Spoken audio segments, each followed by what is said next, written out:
Sabe, tem algo que sempre me fascinou. Quando a gente pega textos antigos, especialmente profecias, e encontra uma precisão que parece quase, sei lá, matemática. Uhum, Algumas passagens da Bíblia dão essa impressão, né? De um cronograma detalhado para a história. É algo que desperta muita curiosidade. com certeza. E hoje a gente vai fazer uma exploração focada numa das mais discutidas, a profecia das 70 semanas, lá do livro de Daniel. Um clássico da escatologia. Exato. Nosso material aqui são análises e interpretações teológicas variadas sobre essa profecia. A gente quer investigar a estrutura dela, como se argumenta que ela se cumpriu na história e, claro, as implicações que até hoje alimentam debate sobre o futuro, né? Sim, e é importante frisar, né? A gente vai se basear no que as fontes trazem sobre o assunto. Como ela foi lida ao longo dos séculos e por que ela continua tão relevante nessas discussões sobre, bom, o fim dos tempos. Sempre olhando para o material que a gente tem. Ok, então, vamos desempacotar isso. Bora lá. E para começar a desempacotar, acho que é fundamental entender o contexto. Sabe, quando Daniel recebe essa revelação? Certo. A gente está falando de um momento em que ele, o profeta, está ali orando, intercedendo por Israel, já perto do fim dos 70 anos de cativeiro na Babilônia. Que já era um período profetizado por Jeremias, né? Exatamente. O próprio cativeiro tinha um tempo marcado. E aí o anjo Gabriel aparece para Daniel. Não só para consolar, mas para entregar uma visão sobre o futuro do povo dele de Jerusalém. Uma resposta bem direta à oração dele, então. Pois é. E o coração da profecia, lá em Daniel capítulo 9, é que 70 semanas estão decretadas sobre o povo de Daniel e Jerusalém. E não é um tempo qualquer, tem um propósito bem definido. Propósito. Tipo o quê? São 6 objetivos divinos bem específicos que precisam ser cumpridos nesse período. As fontes até listam quase como um checklist cósmico, sabe? Interessante.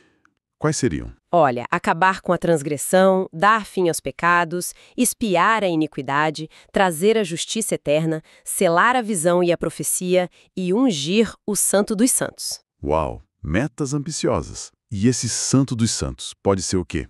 Um lugar, uma pessoa? Boa pergunta. Depende da interpretação, né? Algumas fontes apontam para um futuro templo reconstruído, outras para o próprio Messias. Entendi. Agora, essa questão das semanas. 70 semanas. O que são essas semanas, exatamente? Não são semanas normais, imagino. Não, essa é a chave. A leitura predominante no material que a gente analisou argumenta forte que não são semanas de 7 dias. A palavra hebraica usada, shabuá, significa um conjunto de 7. Um setenário. Isso. E o contexto, segundo essas análises, aponta para semanas de anos.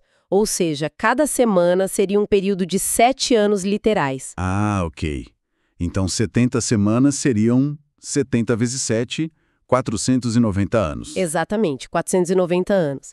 E é crucial notar isso. As fontes que a gente viu enfatizam essa contagem como literal, matemática, quase um cronograma divino mesmo, não primariamente simbólico. Entendi. Uma contagem regressiva, talvez. Pode ser visto assim. E a própria profecia já divide esse total. Não são 490 anos de uma vez só. Ah, tem divisões internas. Tem um bloco inicial de 7 semanas, seguido por outro de 62 semanas. Que dá 69 semanas juntas. Isso. E aí fica uma última semana, a 70ª, separada para o final do período. Ok, 69 mais 1. Mas olha, qualquer cronograma precisa de um ponto de partida, né? Um marco zero. Como é que as fontes definem onde começa a contagem dessas primeiras 69 semanas? Desses 483 anos? Imagino que fixar uma data antiga assim seja complicado, deve ter debate, não? Com certeza. E esse é um ponto central. As fontes dedicam bastante espaço para isso. Elas analisam os decretos dos reis persas que permitiram a restauração de Jerusalém depois do exílio. Quais são os candidatos? Bom, tem o decreto de Ciro, lá por 538 a.C. Ele permitiu a volta do povo e a reconstrução do templo. Mas o argumento nas fontes é que esse decreto não cobria especificamente a reconstrução da cidade em si, nem a restauração da lei e da administração. Focado mais no templo. Isso. Depois teve o de Dario, por volta de 520 a.C., que basicamente só confirmou o de Ciro. Ok. Agora, o material que a gente revisou, ele consistentemente aponta para um outro decreto, o de Artaxerxes Longímano, emitido em 477 a.C. Artaxerxes? Por que esse? Porque ele parece se encaixar melhor no que Daniel 9.25 diz. Desde a saída da ordem para restaurar e para edificar Jerusalém. A razão principal que as fontes destacam é que esse decreto não só permitia a reconstrução física da cidade, mas também autorizava Esdras a restaurar a lei judaica, restabelecer as estruturas civis, religiosas. Era mais completo, entende? Ah, entendi. Não era só tijolo, era a organização da sociedade também. Exatamente. Por isso, essas análises defendem 457 a.C. como o marco inicial mais sólido para começar a contar. Ok. 457 a.C. como ponto de partida. E aqui a coisa fica, bom, como eu disse, quase matemática, né? As fontes propõem uma conta bem específica para ligar esse decreto a eventos futuros. Como é que essa conta funciona? Confesso que parece quase bom demais para ser verdade. Ligar um decreto do século V a.C. a um ano específico séculos depois? É nesse ponto que a interpretação fica bem detalhada e, para muita gente, ou fascinante ou, claro, controversa. A contagem que as fontes propõem usa os 483 anos, né? 69 semanas vezes 7 anos. Certo. Mas aí entra um detalhe crucial. Argumenta-se que esses são anos proféticos. Anos proféticos, o que seria isso? Anos de 360 dias cada e não 365. Por que 360? De onde tiram isso? A justificativa, segundo as fontes, vem de comparações com outras passagens, tipo lá no Apocalipse. O Apocalipse usa períodos de tempo que parecem se alinhar com esse calendário de 360 dias. Por exemplo, 1260 dias, que são 42 meses, que são 3 anos e meio. Se você fizer a conta, dá 360 dias por ano. E também citam práticas de calendário antigas no Oriente Médio. É um ponto interpretativo importante, claro. Ok, um ano de 360 dias. É uma premissa da interpretação. É uma premissa importante. Então, partindo de 457 a.C., contando 483 anos de 360 dias, e aí tem que fazer os ajustes para o calendário solar que a gente usa e considerar que não existe ano zero na contagem histórica. Certo, a matemática fica complexa. Fica. Mas a conclusão que essas análises apresentam é que essa contagem chega ao ano 27 depois de Cristo. 27 DC. Qual a conexão? O que acontece em 27 DC nessa leitura? Bom, as fontes conectam essa data, ou por volta dela, ao início do ministério público de Jesus. Ele seria o ungido, o Messias, cuja aparição era o evento esperado ao final das 69 semanas. Puxa vida, então a conta bateria com o início da pregação de Jesus. Essa é a argumentação. E não para aí. A profecia também diz que depois das 69 semanas, o Messias seria cortado. Cortado? Morto? Exato. As fontes leem isso como uma referência clara à rejeição e crucificação de Jesus. E tem mais. O texto menciona que o povo de um príncipe que há de vir destruirá a cidade e o santuário. Príncipe que há de vir. Quem seria e quando isso aconteceu?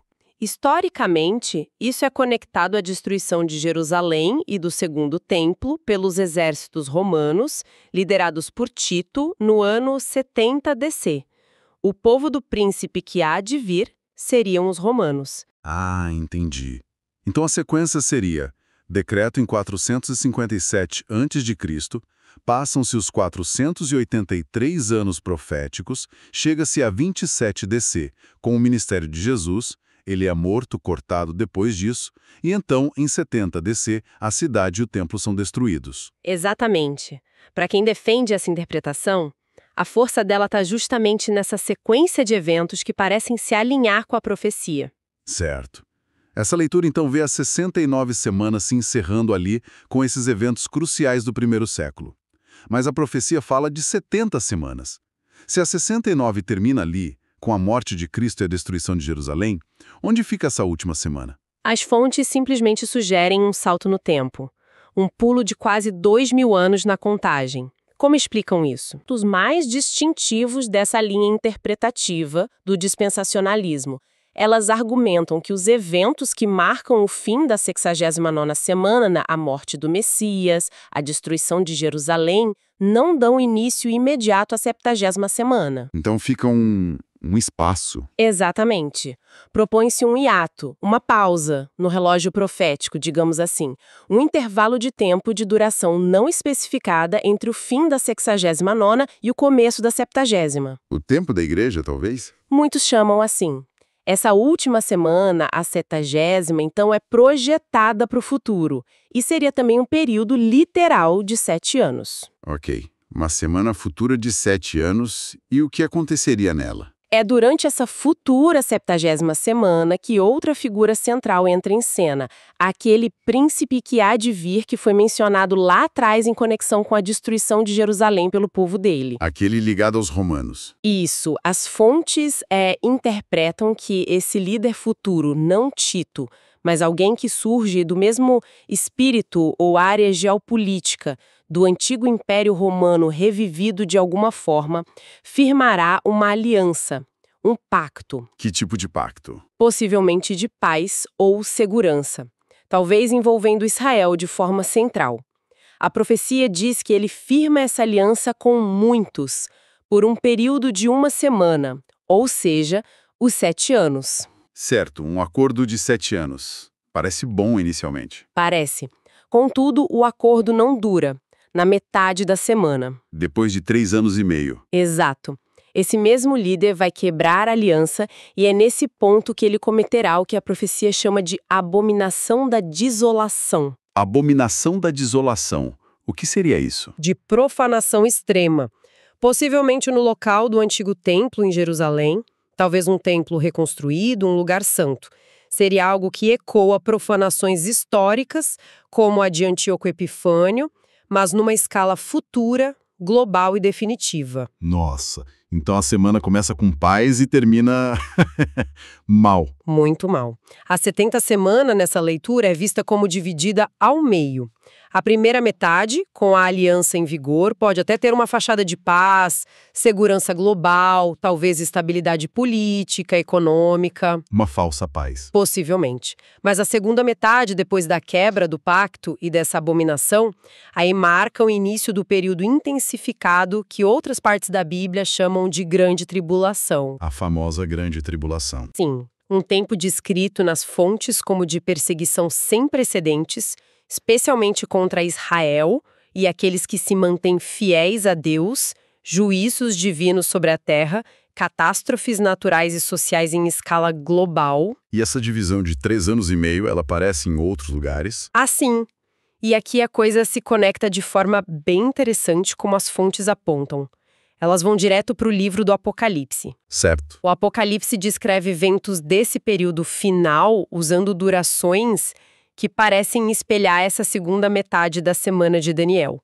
Fala-se em 42 meses... Que são 3 anos e meio. Exato, ou 1.260 dias... Que também dá 3 anos e meio, se usar o ano de 360 dias. Efeito, e também tem aquela expressão mais enigmática. Um tempo, tempos e metade de um tempo. Que também é interpretada como 1 ano plus 2 anos plus meio ano igual a 3 anos e meio. Isso. Para os intérpretes que seguem essa linha, essa simetria temporal entre Daniel e Apocalipse reforça muito a ideia de um período literal e bem definido de 3 anos e meio de tribulação intensa no fim. Entendi. E durante todo esse tempo, qual seria o foco? Israel. Israel volta a ser o centro geográfico e espiritual dos eventos, sendo provado, perseguido, mas também preservado para um propósito final. E o príncipe que há de vir, quem ele seria nesse cenário? Ele é amplamente identificado nessas interpretações como a figura do anticristo. O anticristo? Sim, um líder mundial, provavelmente muito carismático, que no início engana muita gente, talvez trazendo soluções aparentes para crises globais, mas que depois revela sua verdadeira natureza tirânica e blasfema. A derrota final dele, segundo a profecia, é assegurada pelo retorno de Cristo, que marcaria o fim dessa 70 semana e o início de uma nova era. Essa ideia de fases históricas bem demarcadas, sabe? Quase como capítulos de um plano maior. É realmente impactante. E você mencionou antes que as fontes conectam isso com uma outra visão famosa de Daniel, a da estátua do sonho de Nabucodonosor, né? Como é que essa estátua entra na conversa? Ela complementa a visão das semanas? Sim, complementa bastante. A visão da estátua, lá em Daniel 2, é frequentemente apresentada nas fontes como oferecendo um panorama, digamos, mais geopolítico. Uma visão mais ampla da história dos impérios. A estátua com diferentes metais. Exato. Cada parte representa um grande império mundial que dominaria a cena a partir da época de Daniel. A cabeça de ouro é a Babilônia, o próprio império de Nabucodonosor. Certo. Depois vem o peito e os braços de prata, representando o Império Medo-Persa, que conquistou a Babilônia. O ventre e as coxas de bronze simbolizam a Grécia de Alexandre o Grande, que suplantou os persas. Segue a história. E as pernas de ferro representam o Império Romano, conhecido por sua força e domínio militar, que sucedeu o grego. Ok, Babilônia, Pérsia, Grécia, Roma. Mas a estátua tem pés também, né? Exato, e é aí que está o ponto de conexão crucial com as 70 semanas, segundo essas análises. Os pés e os dedos da estátua. Como eles são descritos? São descritos como uma mistura de ferro e barro. Ferro e barro. Uma mistura estranha. Pois é. Isso é interpretado não como um quinto império mundial unificado como os anteriores, mas como um estágio final de poder que é, de alguma forma, derivado do legado romano, o ferro, mas ao mesmo tempo é fragmentado, instável, frágil, o barro. Então, força e fraqueza misturadas. Exatamente, essa mistura simbolizaria uma condição de poderio talvez tecnológico, militar, econômico, o ferro, coexistindo com divisão interna, instabilidade social, talvez ideologias conflitantes, o barro, não se unem de verdade. E é desse cenário que surgiria o líder final? É dessa condição geopolítica instável e fragmentada dos pés de ferro e barro que, segundo essa interpretação, emergeria o poder final antagônita. O poder liderado pelo príncipe que há de vir da 70ª semana. Faz sentido. E como termina a visão da estátua? A visão culmina com uma pedra cortada sem auxílio de mãos, ou seja, de origem divina, sobrenatural. Essa pedra atinge a estátua justamente nos pés de ferro e barro. Onde ela é mais vulnerável, talvez. Exato, e destrói completamente toda a estátua, todos os impérios humanos representados. E essa pedra, então, cresce e se torna uma grande montanha que enche toda a terra. Representando o quê? O reino eterno de Deus, estabelecido pelo Messias, que vem para substituir definitivamente todos os reinos humanos. Nossa, então, se a gente conectar isso tudo, o quadro geral que as fontes desenham é que a estátua dá um mapa dos grandes impérios mundiais, o pano de fundo histórico-político, sabe? Enquanto a profecia das semanas fornece o cronograma mais focado nos propósitos de Deus para Israel e na vinda do Messias, tanto a primeira quanto a segunda. E os pés de ferro e barro descrevem o tipo de mundo em que essa 70 semana aconteceria? Isso. Essa mistura de força tecnológica, poder militar, talvez globalização, com instabilidade política, social, divisões, seria a característica do mundo na época que antecede e durante a 70 semana. As duas visões juntas, estátua e semanas, apontariam para a soberania de Deus sobre a história e para a transitoriedade dos impérios humanos diante do reino messiânico que virá. Entendi a conexão, mas olha, como é comum com textos proféticos, ainda mais com interpretações que envolvem cálculos, projeções futuras, Imagino que essa leitura literal, futurista, dispensacionalista das 70 semanas não seja única na praça, né? Que outras abordagens as fontes mencionam, mesmo que de passagem? Ah, com certeza. O consenso está longe de existir e as fontes sérias reconhecem isso.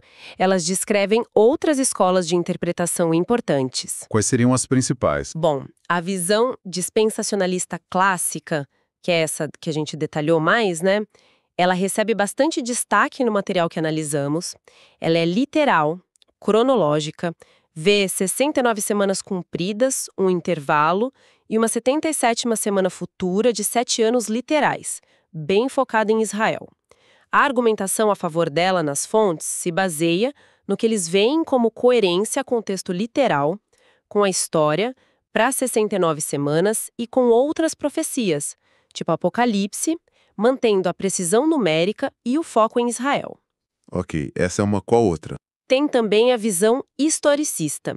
Essa foi bem popular em outras épocas, especialmente durante a Reforma Protestante.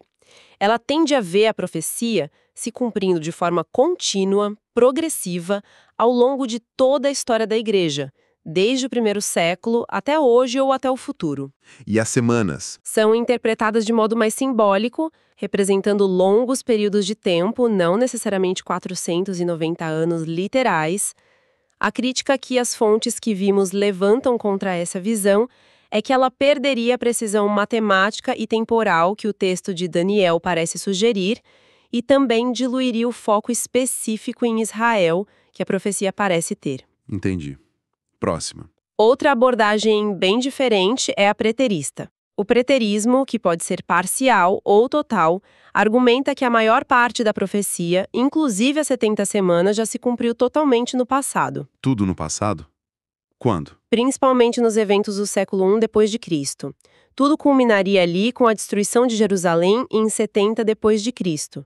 Para os preteristas, o príncipe que há de vir seria o general romano Tito, por exemplo, e a abominação da desolação teria sido algum evento ligado àquela guerra. E qual a dificuldade dessa visão, segundo as fontes? A crítica feita nas fontes é que o preterismo teria dificuldade em explicar descrições de eventos que parecem ter uma escala muito maior, global, como a Grande Tribulação, descrita em Mateus 24 ou Apocalipse.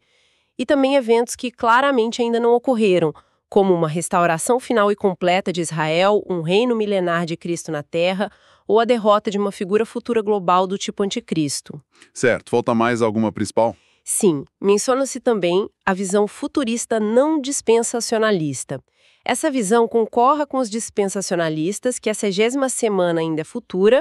Então qual a diferença? A diferença é que ela tende a ser menos literalista quanto à cronologia exata de 7 anos ou quanto aos detalhes das estruturas políticas descritas. Pode haver uma interpretação mais simbólica dos eventos previstos para esse período futuro. A ressalva que as fontes apontam é que, ao flexibilizar a literalidade, essa abordagem poderia perder um pouco da clareza e da estrutura cronológica que o texto de Daniel parece apresentar. Ok, então temos um leque de interpretações: dispensacionalista, futura e literal, historicista, contínua e simbólica, preterista, passada, e futurista não dispensacionalista, futura, mas talvez menos literal. É isso. Basicamente, essas são as grandes linhas, sim. Mas focando de novo na visão dispensacionalista, que as fontes que a gente tem aqui parecem privilegiar, como ela sugere que alguém deveria, então, observar o mundo hoje? Se a 70ª semana ainda está por vir, existem sinais ou tendências atuais que essa interpretação considera relevantes? Sim, essa perspectiva sugere olhar para o cenário global, mas sempre com uma ressalva muito forte, que as fontes repetem. Não é para marcar data no calendário, tá? Ninguém sabe o dia ou a hora. Nada de tentar adivinhar quando vai acontecer. Ok, sem marcar datas. Mas observar o quê? O foco é reconhecer tendências, condições mundiais que poderiam estar, digamos, alinhando o palco do mundo com o cenário descrito para o período que antecede a 70ª semana.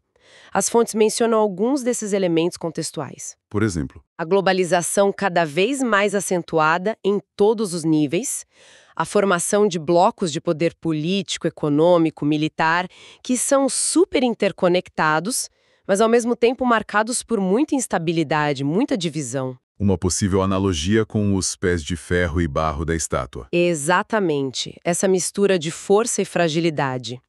Mencionam também as tensões geopolíticas crescentes, conflitos regionais persistentes, especialmente no Oriente Médio, com Israel frequentemente no centro das atenções e dos conflitos.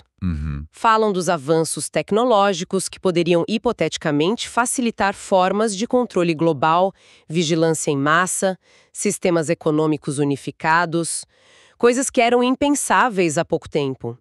E claro, um ponto central para essa visão, a própria existência e a proeminência de Israel como nação no cenário mundial, depois de quase 19 séculos sem Estado. Então são mais sinais de um cenário se formando do que gatilhos. Data ou gatilhos imediatos. A ênfase é sempre na cautela e no discernimento. E dentro dessa discussão toda sobre um futuro período de tribulação, uma questão que sempre surge, e imagino que as fontes abordem e a igreja cristã? Onde ela fica nisso tudo? Se essa 70 semanas é um tempo de juízo, perseguição intensa, os cristãos estariam aqui para passar por ela? Essa é, de fato, uma área de debate intenso dentro da escatologia cristã, e as fontes que consultamos apresentam as 3 posições principais sobre o momento do chamado arrebatamento da igreja em relação a essa 70 semanas. Arrebatamento. A ideia de que a igreja será retirada da terra, certo? Exato. A questão é, quando isso aconteceria em relação à tribulação? E aí temos as 3 visões. Qual a primeira? A visão pré-tribulacionista. Essa é bastante associada ao dispensacionalismo clássico. Ela defende que a igreja será arrebatada antes do início dos 7 anos da 70ª semana. Nesse cenário, a igreja seria poupada de passar por esse período específico de tribulação, que seria focado mais em Israel e no julgamento das nações. Ok, antes de tudo. E a segunda? A segunda é a visão mesotribulacionista. Essa argumenta que a igreja passará pela primeira metade da 70ª semana, aqueles primeiros 3 anos e meio, talvez de falsa paz, e será arrebatada no meio dela, antes da fase mais severa, a grande tribulação, que começa com a abominação da desolação. No meio do caminho, então. E a terceira? E a terceira é a visão pós-tribulacionista. Essa sustenta que a igreja permanecerá na terra e passará por toda a 70ª semana, inclusive pela grande tribulação. Os cristãos seriam fortalecidos por Deus para perseverar nesse tempo difícil. O arrebatamento, nessa visão, ocorreria só no final dos 7 anos, coincidindo com a segunda vinda visível de Cristo para derrotar o anticristo e estabelecer seu reino. Pré, meso e pós. Antes, no meio ou depois. E existe consenso em qual delas? Não existe consenso. São todas posições defendidas por teólogos sérios, cada uma com seus argumentos bíblicos. O importante, e nisso as fontes que vimos tendem a convergir, é o seguinte. O quê? Que apesar dessas divergências sobre o timing exato do arrebatamento, a exortação que vem de todas essas visões é a mesma. A necessidade de vigilância espiritual constante, de buscar a santidade, ter uma vida de oração, ter discernimento dos tempos à luz da Bíblia e um preparo contínuo do coração. Isso independe de qual interpretação escatológica a pessoa prefere ou de quando exatamente esses eventos possam ou não ocorrer. O chamado é para estar pronto sempre. Entendi. Faz sentido.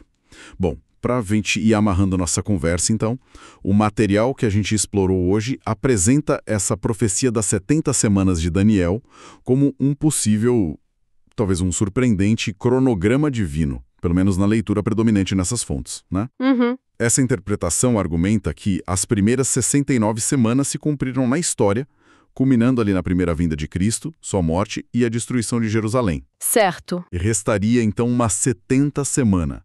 Um período futuro, de 7 anos literais, com detalhes bem específicos sobre uma aliança de paz, a quebra dela, um tempo de tribulação intensa e o retorno final de Cristo para encerrar tudo. Exato. A gente reconheceu que existem outras formas de ler a profecia, a historicista, a preterista, outras visões futuristas, mas as fontes que nós analisamos hoje dão uma ênfase particular nessa abordagem mais literal, cronológica e futurista para essa última semana. Exatamente. E a aplicação prática disso tudo, como foi ressaltado nas fontes, não é ficar tentando adivinhar datas, né? Isso é até desencorajado fortemente. Certo, nada de especulação. A relevância estaria mais em cultivar um discernimento espiritual, em observar os rumos do mundo, as dinâmicas de poder, a situação no Oriente Médio, a instabilidade global, não para alimentar teorias mirabolantes, mas para reconhecer, talvez, um cenário que possa se assemelhar às descrições proféticas. E, acima de tudo, a mensagem que atravessa tudo isso parece ser um chamado a confiar na soberania de Deus sobre a história e a viver de forma vigilante, fiel, sóbria, qualquer que seja o cenário que venha pela frente. E isso nos deixa com uma questão para pensar, né? Talvez um pouco mais filosófica até. Se a gente deixar de lado um pouco a busca por prever o futuro, que pode ser frustrante ou até levar a erros, como a própria ideia de que a história humana possa estar seguindo um plano divino tão detalhado assim, talvez até matematicamente preciso, como essa interpretação de Daniel sugere. Como essa ideia impacta a maneira como a gente olha para o caos aparente dos eventos atuais? Boa pergunta. Qual o peso, sabe, de viver num mundo onde acontecimentos de séculos atrás poderiam, nessa visão, estar cronometrados, conectados a um desfecho futuro específico? E como isso, se a gente levasse a sério, não para marcar data, mas como princípio, como isso moldaria a nossa preparação pessoal, não para um dia, mas para a vida, aqui e agora. Fica aí a reflexão.